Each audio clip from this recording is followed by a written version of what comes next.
मेरी चीजें किसने हटाया।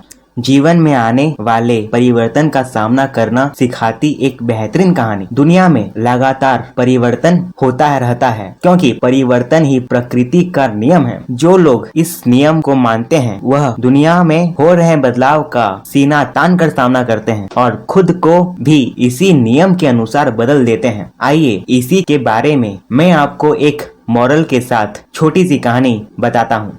इस कहानी में 4 पात्र हैं जिसमें 2 चूहे हैं जिनका नाम सिन्फ और सिकरी है और 2 व्यक्ति हैं जिनका नाम हैम और हाँ है। इन चारों में बहुत मेहनत करके अपने आसपास बहुत ढेर सारा चीज इकट्ठा कर लिया था। वह अपने चीज से बहुत प्यार करते थे। यहाँ चीज से मतलब है उन सभी चीजों से जिन्हें हम अपनी लाइफ में पाना चाहते हैं। वह चाहे एक अच्छी नौकरी हो, हेल्थ हो, पैसे हो या आपकी मनपसंद वस्तुएं। चारों ने अपनी चीज का अनमोल आनंद लेना शुरू कर दिया था, लेकिन सिन्फ और सक्री बहुत चतुर थे।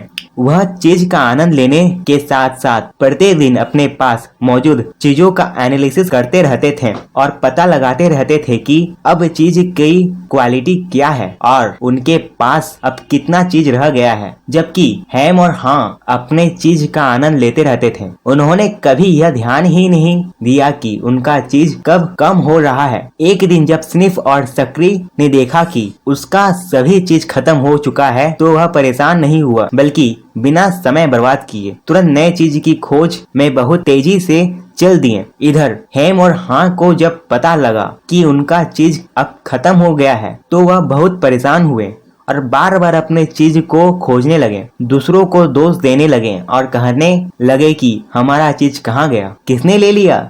वह रोज अपने चीज को खोजते लेकिन वह उन्हें नहीं मिला। एक दिन हाँ ने हेम से कहा कि यह स्निफ और सक्री पता नहीं कहाँ गए, शायद नए चीज की खोज में चले गए। हमें भी नए चीज की खोज में अपने चारों ओर मौजूद भूलभुलैया में जाना चाहिए। यहाँ भूलभुलैया से मतलब है इस दुनिया से जहाँ पता नहीं कब कौन सी चीज हमें अपने प्रयास पूरे होने पर मिल जाए। हेम को तो भूलभुलैया में जाने के नाम से भी डर लगने लगा और कहने लगा कि नहीं, मेरा चीज एक दिन यहीं आएगा, मुझे कहीं नहीं जाना।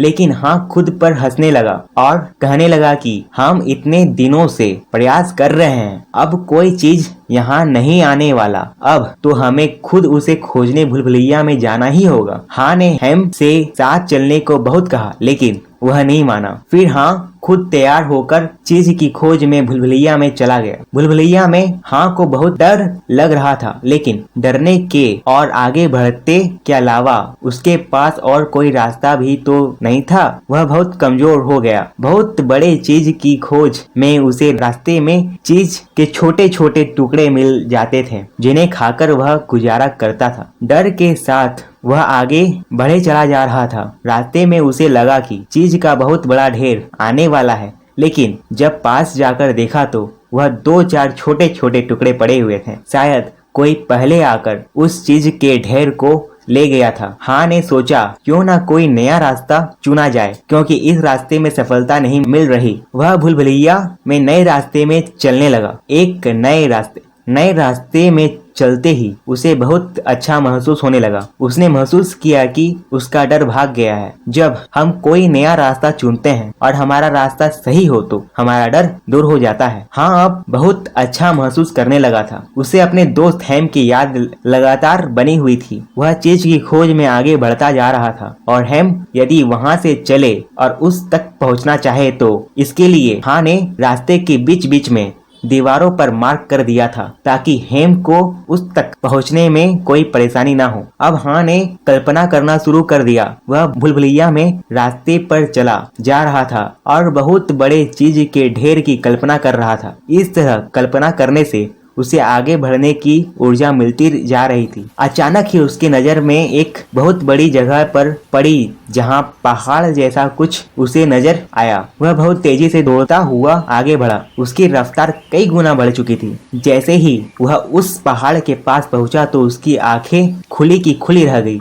वह पहाड़ नहीं बल्कि चीज का बहुत बड़ा ढेर था। जितना उसने उम्मीद की थी उससे भी ज्यादा बड़ा चीज। वह बहुत खुश हुआ और तेज तेज चिल्लाने लगा। तभी उसे वहां स्निफ और सक्री भी नजर आए। वह हाक को देखकर बहुत खुश हुए, लेकिन हाक खुशी के साथ साथ बार बार पीछे मुड़कर भी देखता। उसे अपने दोस्त हेम का इंतजार था। वह सोच रहा था कि क्या हेम अपनी जगह से आगे बढ़ा होगा, क्या उसने भूलभुलैया में प्रवेश किया होगा, क्या उसने परिवर्तन को स्वीकार करते हुए जीत की ओर कदम बढ़ाया होगा। तभी उसे एक आहट सुनाई दी। उसने महसूस किया कि शायद उसका दोस्त वहां आ चुका है। दोस्तों, इस हिंदी कहानी से हम बहुत कुछ सीख सकते हैं। यहाँ मैं आपको इस कहानी से सीखे हुए 5 लाइफ लेसन्स आपको बताऊंगा। सबसे पहली बात यह कि इस दुनिया में हर समय परिवर्तन होता रहता है। आपके जीवन के हर क्षेत्र में समय के साथ साथ बदलाव आते रहते हैं। यदि आप सफल होना चाहते हैं तो इस बदलाव के